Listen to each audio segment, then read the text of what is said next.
Assalamualaikum warahmatullahi wabarakatuh. Bismillah, alhamdulillah, la haula wa la quwata illa billah. Perkenalkan, kami dari kelompok 5 yang beranggotakan saya sendiri Siti Nur Azizah bersama teman-teman saya yaitu Ananda, Putri, Hairil, Amalia, Alia, Munazah, dan Abdi Abduhu. Kami akan mempresentasikan tentang toleransi antar dan intern umat beragama. Punten, next slide.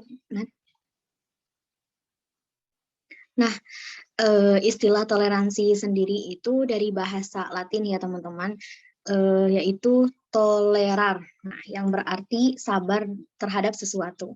Nah, toleransi dalam konteks sosial budaya dan agama berarti sikap dan perbuatan yang melarang adanya diskriminasi terhadap kelompok atau golongan yang berbeda dalam satu masyarakat. Nah, sebenarnya kata toleransi ini masih jadi kontroversi ya, teman-teman, dan masih mendapat kritik gitu dari berbagai kalangan. Misalnya mengenai prinsip-prinsip toleransi, baik dari kaum liberal maupun dari kaum konservatif. Nah, akan tetapi toleransi antar umat beragama ini merupakan suatu sikap untuk menghormati dan menghargai kelompok-kelompok agama lain.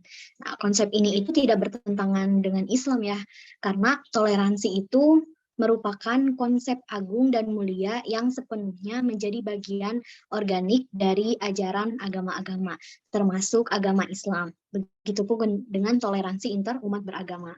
Nah, jadi toleransi beragama adalah toleransi yang mencakup masalah-masalah keyakinan dalam diri manusia yang berhubungan dengan akidah atau ketuhanan yang diyakini umat beragama. Karena ya setiap orang itu harus diberi kebebasan gitu dalam meyakini atau memeluk agama yang dipilihnya gitu, serta kita harus memberikan penghormatan atas pelaksanaan ajaran-ajaran yang dianut atau diyakini orang tersebut gitu, yang berbeda agama tersebut. Nah, begitu. Mungkin untuk pengertian toleransinya seperti itu. Untuk pembahasan selanjutnya akan disampaikan oleh Putri tentang landasan dari toleransi beragama tersebut. Kepada Putri dipersilakan. Ya, baik, terima kasih. Selanjutnya itu tentang landasan toleransi. Terdapat dalam firman Allah dalam Quran Surat Al-Baqarah ayat 256, yang artinya, tidak ada paksaan untuk memasuki agama Islam. Sesungguhnya telah jelas jalan yang benar daripada jalan yang sesat. Karena itu, barang siapa yang ingkar kepada Tauhid dan beriman pada Allah, maka sesungguhnya ia telah berpegang kepada bulu tali yang amat kuat, yang tidak akan putus. Dan Allah Maha mendengar lagi Maha mengetahui. Nah, dalam ayat ini dijelaskan bahwa kita sebagai umat Islam tidak boleh memaksakan orang lain untuk masuk agama Islam itu tersendiri. Nah, Allah sendiri juga menghendaki agar orang-orang yang masuk ke dalam Islam itu secara sukarela, secara ikhlas, tanpa paksaan, dan inilah yang menyebabkan keislaman seseorang itu dikatakan efektif. Selain dalam Quran Surat Al-Baqarah ayat 256, terdapat juga dalam firman Allah Quran Surat Al-Mumtahanah ayat 28, yang artinya Allah tidak melarang kamu untuk berbuat baik dan berlaku adil terhadap orang-orang yang tiada memerangimu karena agama dan tidak pula mengusir kamu dari negerimu. Sesungguhnya Allah menyukai orang-orang yang berlaku adil. Sesungguhnya Allah hanya melarang kamu menjadikan sebagai kawanmu orang-orang yang memerangimu karena agama dan mengusir kamu dari negerimu dan membuat orang lain untuk mengusirmu. Barang siapa menjadikan mereka sebagai kawan, maka mereka itulah orang-orang yang zalim. Nah, dalam ayat ini juga terdapat informasi ya kepada seluruh umat beragama bahwasannya Islam itu sama sekali tidak melarang untuk membantu dan berhubungan baik dengan pemeluk agama yang lain dalam bentuk apapun selama dalam hubungan itu tidak ada kaitannya dengan masalah akidah dan ibadah mahdoh atau ibadah wajib kita seperti puasa, sholat, haji, dan yang lainnya. Nah, konsep ini juga telah dicontohkan oleh Rasulullah Shallallahu Alaihi Wasallam yang bagaimana Rasul pada zaman dahulu itu berkomunikasi atau berhubungan baik dengan non-Muslim atau dengan agama yang lain. Nah, Islam di sini juga melarang keras berbuat tidak baik kepada yang lainnya, karena walaupun kita berbeda agama, kita harus selalu berbuat baik, bahkan bersahabat dengan orang-orang yang bisa dibilang memusuhi kita lah ya, atau penganut yang lain. Nah, mereka yang memusuhi dan memerangi Islam juga harus ditindak secara tegas, agar mereka mengetahui secara jelas bahwa Islam agama yang menghargai persaudaraan, toleran kepada semua pemeluk agama selama tidak mengganggu atau dimusuhi.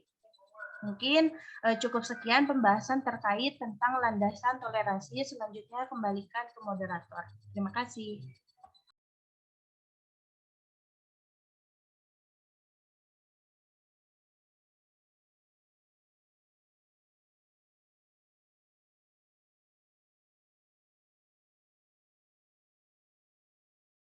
Ya, untuk selanjutnya masalah tentang manfaat ya, manfaat yang akan disampaikan oleh Alia.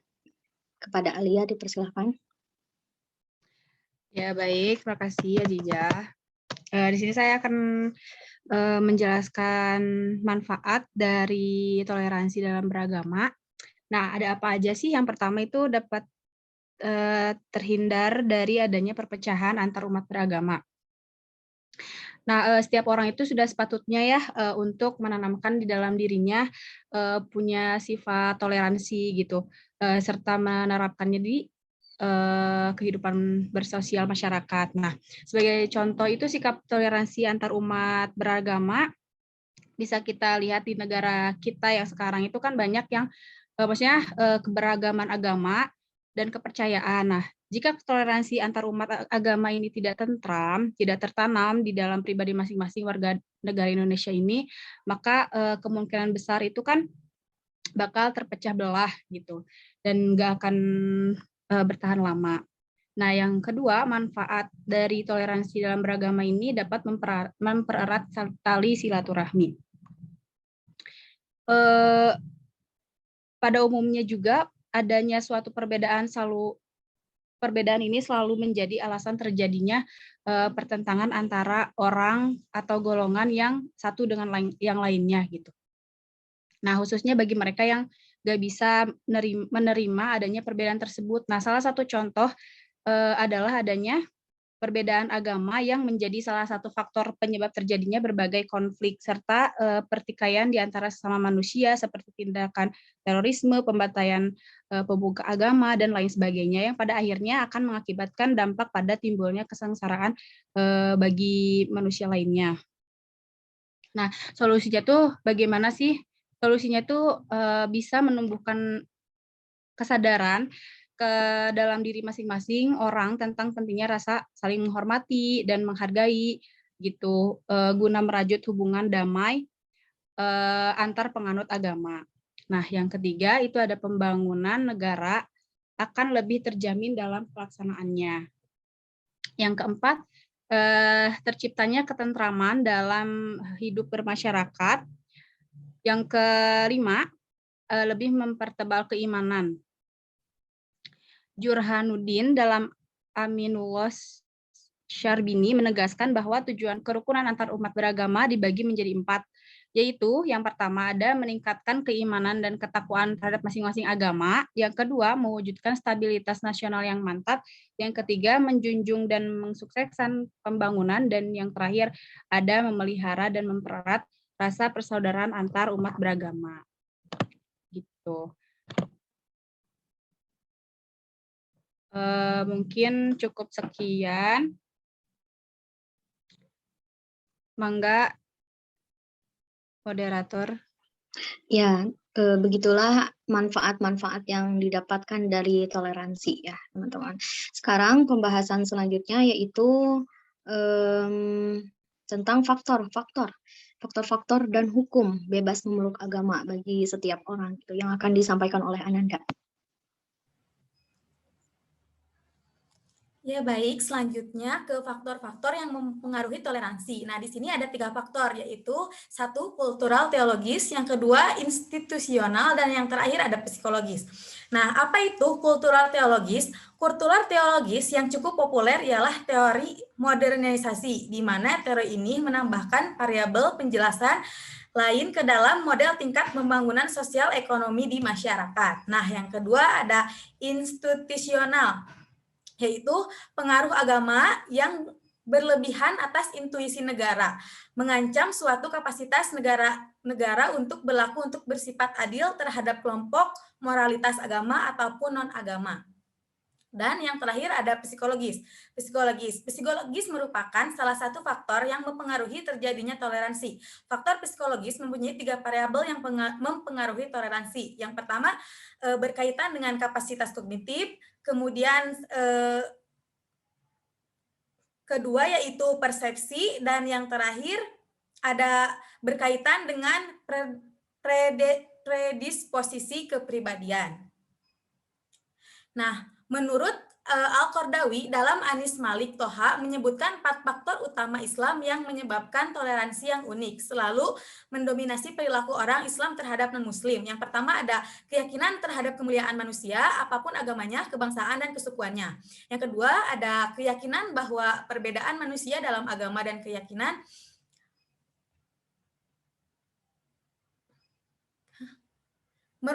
merupakan realitas yang dikendalikan oleh Allah Subhanahu wa taala. Yang ketiga ada seorang muslim tidak dituntut untuk mengadili kekafiran orang lain. Dan yang terakhir ada keyakinan bahwa Allah Subhanahu wa taala memerintah untuk berbuat adil dan mengajak kepada budi pekerti mulia meskipun kepada orang musyrik.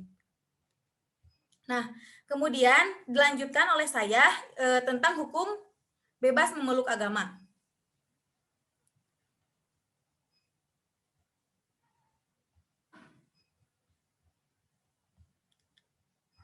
Nah, di sini hukum di Indonesia melindungi kebebasan beragama kasus untuk 6 agama yang diakui oleh negara, yaitu Islam, Katolik, Kristen, Buddha, Hindu, dan Konghucu. Penganut agama selain 6 agama resmi tetap ditetapkan memperoleh jaminan penuh oleh Pasal 29 Undang-Undang 1945 selama tidak melanggar hukum di Indonesia. Perundang-undangan, kerukunan, dan toleransi antar umat beragama yang tercakup dalam tertuang dalam TAP MPR nomor 2 MPR 1978 MUI 1988. Yang kedua ada Undang-Undang 1945 Kerukunan dan Toleransi Antar Umat Beragama, terdapat dalam pasal 29 ayat 1 dan 2 Undang-Undang 1945. Yang ketiga ada Garis Besar Haluan Negara GBHN disebutkan dalam TAP MPR nomor 2 MPR 1988 bab keempat huruf D angka 1 ayat B dan F. Dan yang terakhir ada perundang-undangan yang keterkaitan dengan kerukunan antar umat beragama adalah Undang-Undang nomor 1 PNS 1965 tanggal 15 Januari 1965 tentang pencegahan penyalahgunaan atau penodaan agama. Nah, hukum di Indonesia melindungi kebebasan itu menentukan bahwa hak kebebasan beragama bukan pemberian negara atau pemberian golongan, agama, dan kepercayaan terhadap Tuhan Yang Maha Esa berdasarkan keyakinan hingga tidak dapat dipaksakan, dan memang agama kepercayaan terhadap Tuhan Yang Maha Esa itu tidak memaksakan setiap manusia untuk menganut dan memeluk agamanya. Jadi dapat disimpulkan, hukum di Indonesia itu dikembalikan lagi kepada orang yang menganut agamanya masing-masing. Nah, mungkin cukup itu yang bisa saya sampaikan. Saya kembalikan ke moderator. Terima kasih. Ya, terima kasih kepada Ananda. Begitu ya, banyak sekali faktor-faktor yang mempengaruhi toleransi. Dan toleransi pun sudah terdapat dalam undang-undang gitu.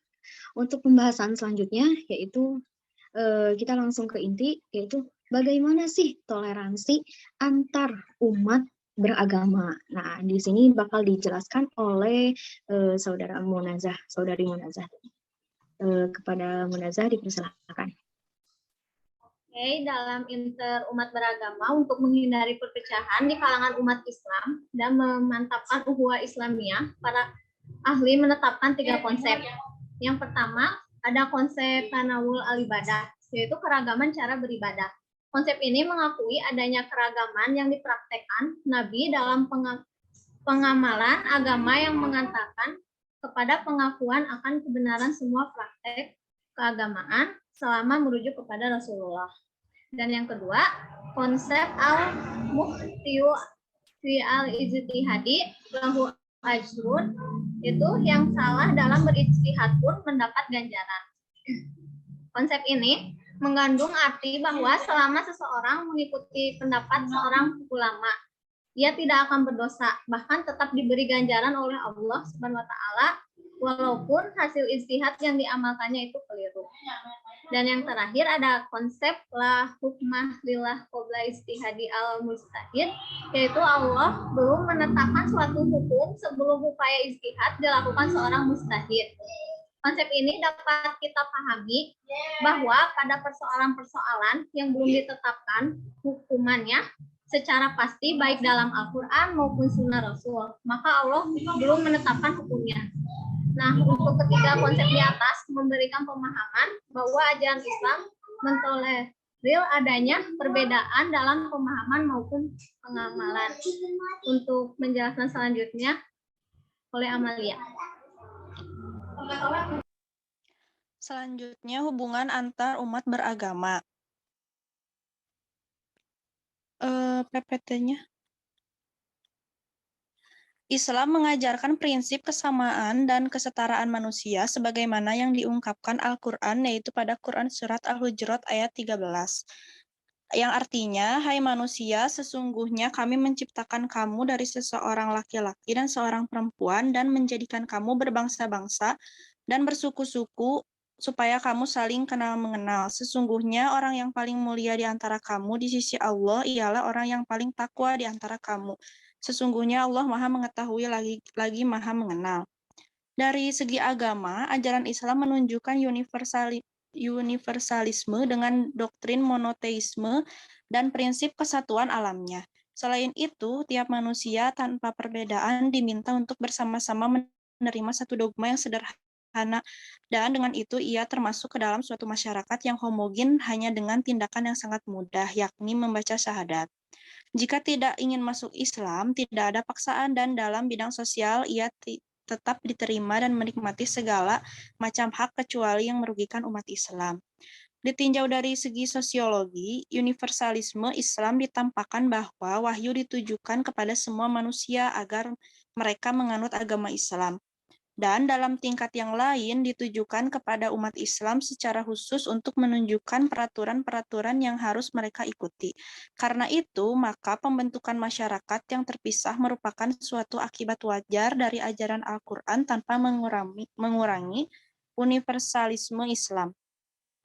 Melihat universalisme Islam di atas, tampak bahwa esensi ajaran Islam terletak pada penghargaan kepada manusia secara universal yang berpihak kepada kebenaran, kebaikan, dan keadilan dengan mengedepankan kedamaian, menghindari pertentangan dan perselisihan baik ke dalam intern umat Islam maupun keluar. Dengan demikian, tampak bahwa nilai-nilai ajaran Islam menjadi dasar bagi hubungan antar manusia secara universal dengan tidak mengenal suku, bangsa, dan agama. Maka kesimpulannya, hubungan antar muslim dengan penganut agama lain tidak dilarang oleh syariat Islam, kecuali bekerja sama dalam persoalan akidah dan ibadah. Kedua persoalan tersebut merupakan hak intern umat Islam yang tidak boleh dicampuri pihak lain, tetapi aspek sosial kemasyarakatan dapat bersatu dan bekerja sama dengan baik. Nah, hubungan dan kerjasama antar umat beragama ini juga merupakan bagian dari hubungan antar sosial yang tidak dilarang dalam ajaran Islam. Hubungan dan kerjasama dalam bidang-bidang ekonomi, politik, maupun budaya tidak dilarang, bahkan dianjurkan sepanjang berada dalam ruang lingkup kebaikan. Selanjutnya akan disampaikan oleh Khairil.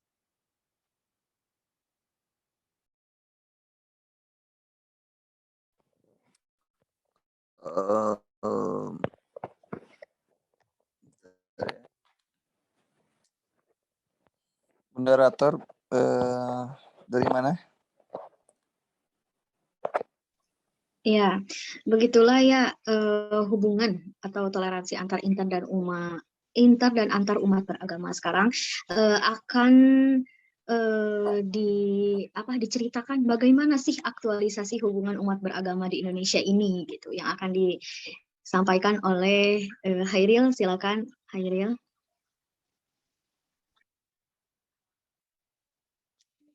Itu kepetanya masih yang itu ya? Enggak, atau masih yang ini sekarang? Ya, sebelum ke kendala, silakan ceritakan dulu bagaimana aktualisasi hubungan umat beragama gitu di Indonesia, begitu. Saat ini di Indonesia itu bagaimana? Ya. Nah, ya.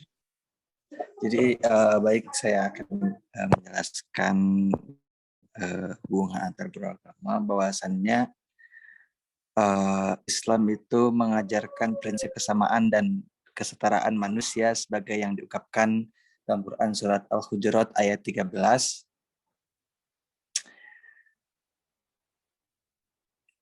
Mohon maaf ya, ini matanya agak sedikit ini, jadi saya agak kurang fokus gitu. Jadi adapun dari sini kendala-kendala yang menjadikan toleransi beragama itu menjadi terhambat atau menjadi kurangnya.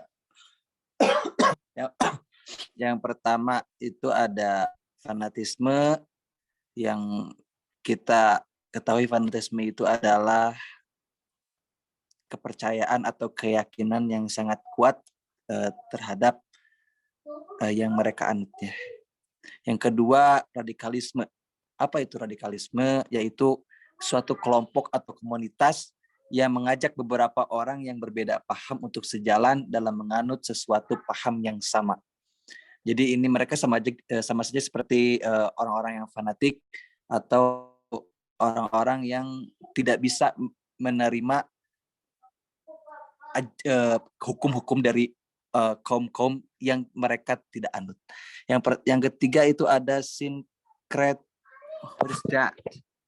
sinkretisme, yaitu pencampuran elemen-elemen atau kepercayaan-kepercayaan yang saling bertentangan. Jadi boleh di next, itu siapa moderatornya? Jangan ini ya.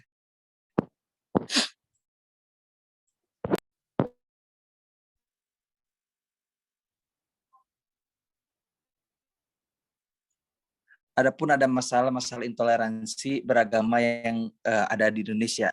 Ada 3 sebab. Yang pertama, proses pendidikan yang diajarkan oleh guru lebih mengarah kepada proses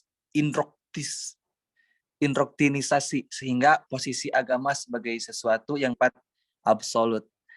Ya, kedua, lebih menekan pada pembelajaran yang bersifat normatif atau informatif. Yang ketiga, kuatnya ideologi atau komitmen agama yang dianut oleh seorang guru. Ketiga, dari penyebab tersebut disadari atau tidak telah mengubah pola pikir anak didik menjadi kurang terbuka. Tapi kalau masalah toleransi itu hanya dalam hal akhlak atau hal adab. Kalau sudah toleransi sudah mengenai dalam akidah, itu tidak bisa. Jadi kalau misalkan toleransi sudah menyambung atau terkait ke dalam akidah, bahwasannya toleransi itu tidak bisa dipindah, diaduk campurkan. Ya seperti itu. Yang boleh next.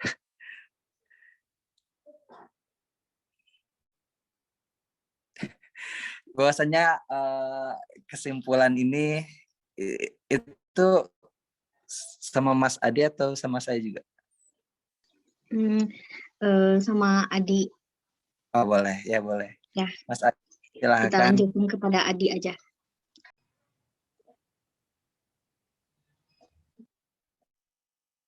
Ya, bismillahirrahmanirrahim. Untuk yang terakhir yaitu kesimpulan, seperti apa yang sudah dipaparkan oleh rekan-rekan saya tadi, baik itu dari pengertian toleransi, landasan, dan juga ada juga beberapa kendala terhadap toleransi tersebut. Nah, di akhir di sini ada kesimpulan. Nah, kesimpulannya pentingnya toleransi antar maupun intan beragama gitu. Karena akan membuahkan manfaat. Di antaranya yaitu terhindarnya dari perpecahan dan juga konflik. Kalaupun misalkan kita yang dinamakan dengan toleransi itu, kita yakin terhadap agama kita yakin terhadap keyakinan kita bahwa agama kita itu yang paling benar. Itu memang benar gitu seperti itu. Tetapi tidak boleh menyalahkan dan juga menghakimi gitu. Jadi tidak boleh juga mempersempit ruang ibadah bagi agama-agama lain gitu, bagi pemeluk-pemeluk agama lain gitu seperti itu. Seperti halnya ada contoh gitu ya, di Indonesia dulu itu ada kasus penolakan pembangunan tempat ibadah bagi agama yang beda gitu seperti itu. Nah, itu termasuk contoh intoleransi gitu. Jadi tidak adanya toleransi gitu seperti itu. Nah, dan manfaat yang lainnya itu yaitu mempererat silaturahmi.